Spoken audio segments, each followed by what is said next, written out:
इकाई 2.3 भक्ति काल।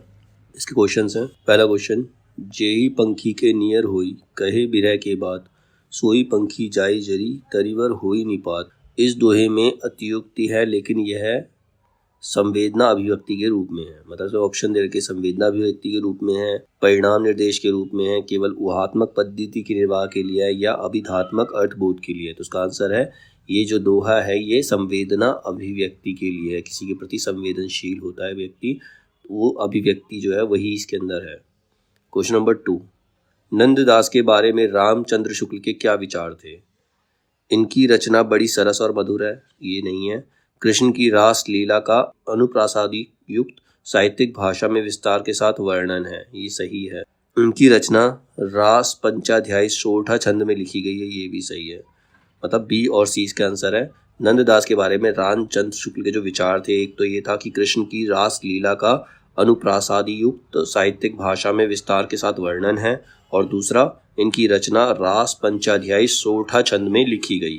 क्वेश्चन नंबर 3, बिसोबा खेचर और खेचर नाथ निम्नलिखित में से किसके गुरु थे? तो बिसेबा खेचर या एक ही नाम है, बिसेबा खेचर या खेचर नाथ, एक ही व्यक्ति है ये नामदेव के गुरु थे। किसके गुरु थे? नामदेव के। क्वेश्चन नंबर 4, द्वैतवादी वैष्णव संप्रदाय के प्रवर्तक मध्वाचार्य हैं। इसमें पूछा गया है द्वैतवादी वैष्णव संप्रदाय के प्रवर्तक कौन है? तो द्वैत वैष्णव संप्रदाय के प्रवर्तक मध्वाचार्य हैं। क्वेश्चन नंबर 5, उदासी संप्रदाय के प्रवर्तक कौन थे? उदासी संप्रदाय के प्रवर्तक श्री चंद थे। रामचरितमानस के अंत में कही गई तुलसीदास की कौन सी बातें सही हैं? तो एक तो यह है कि मेरे समान कोई दूसरा दीन नहीं है, इसलिए हे राम मेरी भव बाधा को दूर करो, एक तो ये। और दूसरा है, जिस तरह कामी को स्त्री और लोभी को धन प्रिय है, उसी तरह हे राम तुम हमेशा मुझे प्रिय लगो। तो रामचरितमानस के अंत में कही गई तुलसीदास की ये बातें सही है। क्वेश्चन नंबर 7, फटिक भूमि पर कर पग छाया यह शोभा अतिराजती, करी करी प्रतिपद प्रतिमिनी वसुधा कमल बैठ की साजती। उपयुक्त काव्य पंक्तियां किसकी हैं? ये काव्य पंक्तियां सूरदास की हैं। क्वेश्चन नंबर 8, रामचंद्र शुक्ल के हिंदी साहित्य का इतिहास में दर्ज अष्टछाप के आरंभिक 4 कवियों का सही अनुक्रम क्या है?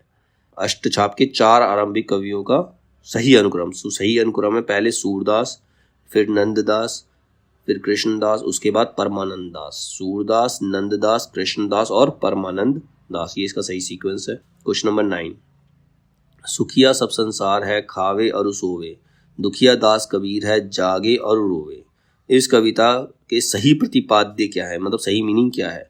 संसार के सभी लोग भौतिक रूप से सुखी और समृद्ध है, ये सही है, क्योंकि इसने बोला सुखिया सब संसार है खावे और सोवे, मतलब सारा संसार सुखी है, खाता है और सोता है। तो संसार के सभी लोग भौतिक रूप से सुखी और समृद्ध है, ये सही है। आर्थिक अभाव के कारण कबीर दुखी है, ये नहीं। कबीर को संसार की नश्वरता का बोध था, इसीलिए उन्हें इससे मुक्त होने की तड़प, मतलब वो रोते इसलिए थे कि वो संसार से मुक्त होना चाहते थे। तो ये 2 बातें सही हैं इसके बारे में। क्वेश्चन नंबर 10, सूची 1 और सूची 2 को सम्मिलित कीजिए। अब सूची 1 में लाइनें दे रखी हैं और सूची 2 में उसके कवि दे रखे हैं। जैसे पग बांध घुंगरिया गाछियारी, तो ये किसकी लाइन है? पग बांध घुंगरिया गाछियारी, ये मीरा की लाइन है। बहुविध चित्र बनाए के हरि रचियो क्रीड़ा रास, ये कबीर की है। ते ही दुख भाए परास निपाते, लेहू बूढ़ी उठे होई राते, ये पंक्ति मलिक मोहम्मद जायसी की है। काहे को गोपीनाथ कहावत, तो ये लाइनें जो हैं सूरदास की हैं। ठीक है। क्वेश्चन नंबर 11, आए जोगन सिखावन पाड़े, पद से संबंधित सही तथ्य क्या है? सही फैक्ट क्या है? आए जोगन सिखावन पाड़े, मतलब जब उद्धव जाते गोपियों के पास तब की बात है ये। तो उसमें सही इसका तथ्य क्या है? गोपियाँ खुश होकर कहती है कि पंडित जी हमें ज्ञान देने आए हैं? नहीं, हमारे पास हमारे परम धाम कृष्ण है और हम सब उन्हीं से प्रेम करती हैं, ये बात सही है। दूध घी और भात खाने से भूख मिटती है, हवा खाने से नहीं, तो ये भी सही है। तो बी और सी इसका आंसर है। गोपियाँ कहती है उद्धव जी हमारे गांव के चोर पकड़ने आए, तो पहला और लास्ट सही नहीं है। ठीक है। क्वेश्चन नंबर 12, जेही ना मित्र दुख हुई दुखारी, तिन्हई विलोकत पातक भारी। अब ये चौपाई का अर्थ क्या है? इस चौपाई का अर्थ एक तो है जो मित्रों के दुख से दुखी नहीं होता उसे देखना भी पाप है। जेही ना मित्र दुख होई दुखारी, जो मित्र का दुख देखकर दुखी नहीं होता, तिन्हई विलोकत पातक भारी, उनको देखना पाप है। तो एक तो इसका मीनिंग यही है, जो मित्रों के दुख से दुखी नहीं होता उसे देखना भी पाप है, और मित्रता का निर्वहन ना करने वाले को देखना भी पाप है। तो इसके 2 मीनिंग है। ठीक है। क्वेश्चन नंबर 13, शुद्ध प्रेम मार्गी सूफी कवियों की शाखा में सबसे प्रसिद्ध जायसी हुए, जिनकी पद्मावत हिंदी काव्य क्षेत्र में एक अद्भुत रत्न है। जायसी और उनकी पद्मावत के बारे में उपयुक्त मत ये किसका है? तो ये मत जो है वो रामचंद्र शुक्ल का है। क्वेश्चन नंबर 14, रतन खान के रचयिता कौन है? तो रतन खान के रचयिता मलूक दास है।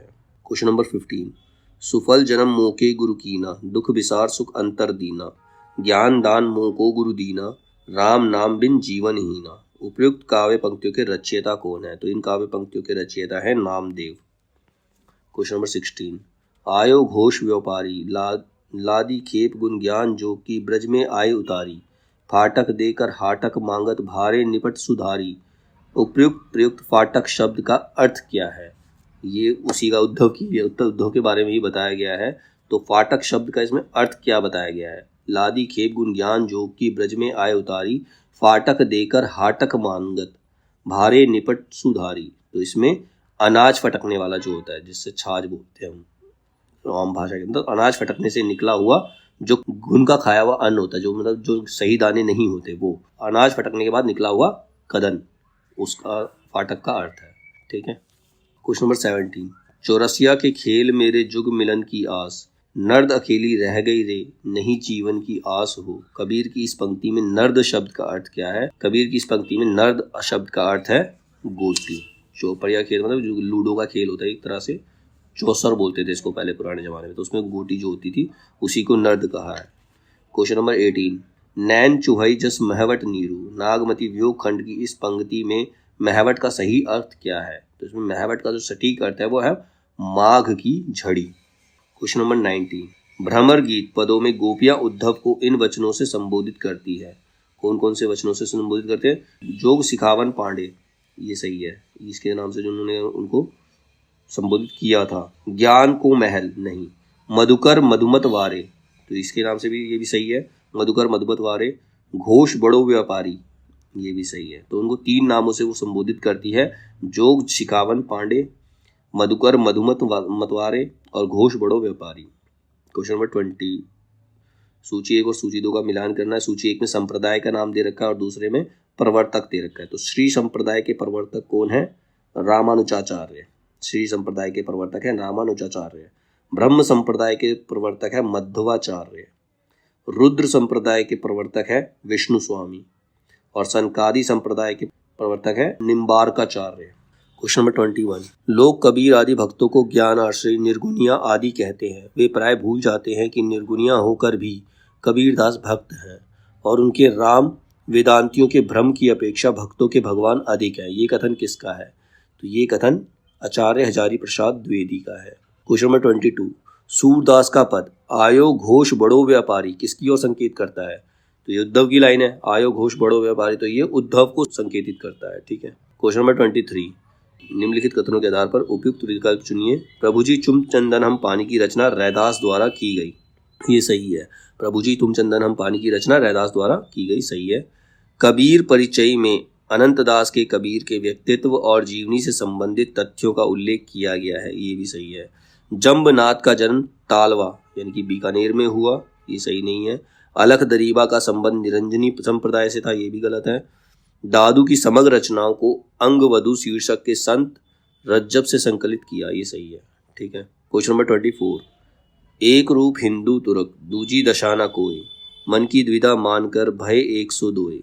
ये कविता किस कवि की है? तो ये कविता जो है बनारसी दास की है। क्वेश्चन नंबर 25, नागमती वियोग खंड में नागमती की विरह व्यथा की अभिव्यक्ति के लिए जायसी द्वारा रचित पंक्तियां कौन सी हैं? पहली पंक्ति इसके अंदर लिखी है, घरी घरी जीव आवे घरी घरी जीव जाए, नहीं है ये।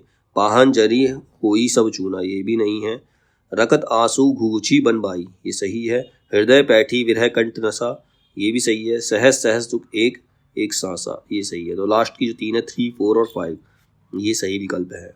मतलब नागमती वियोग खंड में नागमती की विरह व्यथा की अभिव्यक्ति के लिए जायसी द्वारा रचित जो पंक्तियां हैं वो है रकत आंसू घुघुची बनबाई, दूसरी है हृदय बैठी विरह कंटक नसा और तीसरी है सहस सहस दुख एक एक सासा। क्वेश्चन नंबर 26, भक्ति आंदोलन पर किस कवि ने गंभीरता से विचार किया? तो भक्ति आंदोलन पर तिबोध ने गंभीरता से विचार किया। क्वेश्चन नंबर 27, कबीर का घर शिखर पर जहां सिलहली गैल, इस वाक्यांश में सिलहली शब्द का अर्थ क्या है? सिलहली शब्द का अर्थ है फिसलने लायक। सिलहली शब्द का अर्थ है फिसलने लायक। सूफी प्रेम आख्यान नहीं है, सूफी प्रेम आख्यान नहीं है, ऐसा श्याम सगाई ने बोला। ठीक है। क्वेश्चन नंबर 29, रामचरितमानस के उत्तर कांड में उन्होंने ज्ञान की अपेक्षा भक्ति को कहीं अधिक सुसाध्य और आशु फलदायिनी कहा है। तो ये कथन रामचंद्र शुक्ल का है। ठीक है। क्वेश्चन नंबर 30, निम्नलिखित में से कौन सी कृति मलुकदास की नहीं है? तो उसमें 4 कृतियां देखिए, ज्ञान बोध, रतन खान, ज्ञान समुद्र और भक्ति विवेक। ज्ञान बोध, रतन खान, भक्ति विवेक मलुकदास की रचना है, कृति है, और ज्ञान समुद्र जो है मलुकदास की कृति नहीं है।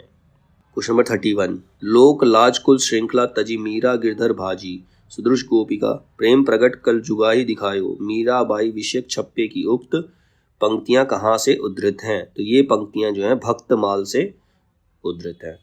क्वेश्चन नंबर 32, पुष्टि मार्गियों की मान्यताएं निम्नलिखित, मतलब उनकी मान्यताएं क्या क्या है? पुष्टि मार्गियों की मान्यताएं क्या क्या है? पहली मान्यता ये है कि भगवान के अनुग्रह पर भरोसा करते हैं। दूसरी, नित्य लीला में प्रवेश का विश्वास बना रहता है। और तीसरी लाइन जो है इनकी, प्रभात जीव सांसारिक सुखों की प्राप्ति में लगे रहते हैं। तो 3 मान्यताएं पुष्टि मार्गियों की हैं। कौन कौन सी? भगवान के अनुग्रह पर भरोसा करते हैं, नित्य लीला में प्रवेश का विश्वास बना रहता है, और प्रवाह जीव सांसारिक सुखों की प्राप्ति में लगे रहते हैं। ये पुष्टि मार्गियों की मान्यताएं हैं।